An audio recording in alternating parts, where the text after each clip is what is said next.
একজন অফিস শেষ করে তার বাসায় ফিরছিলেন। সিঁড়ি দিয়ে ওঠার সময় দেখেন ছোট্ট একটি মেয়ে মোবাইলে কার্টুন দেখছে।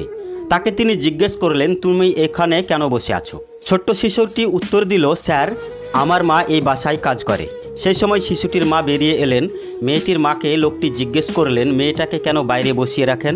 মেয়েটার মা তখন বললেন, স্যার, আমি তো কাজের বুয়া, আর কাজের বুয়ার ছেলে মেয়েদের স্যারেদের ঘরে ঢোকা নিষেধ। লোকটি জিজ্ঞেস করলেন, তো আপনি এখানে কত ঘন্টা কাজ করেন? মেয়েটি বললেন, স্যার, আমি 3টা বাসায় কাজ করি আর 4 ঘন্টা করে প্রত্যেকটা বাসায় কাজ করতে হয়।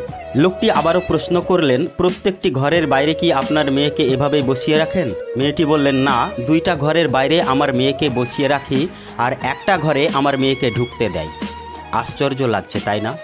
আমরা অনেকেই অনেক পড়াশোনা করে শিক্ষিত হই বটে, কিন্তু তা সার্টিফিকেট অর্জনের জন্য। মন ও মনন থেকে মানবিক শিক্ষায় শিক্ষিত হতে আমরা পারি না। এটা তো কিছুই না, প্রায়ই নিউজ আসে কাজের মেয়েকে পিটিয়ে গুরুতর আহত করেছে জনৈক বাসার মালিক বা গৃহিণী। আমাদের বিবেক জাগ্রত হোক, পৃথিবীটা হোক সবার জন্য।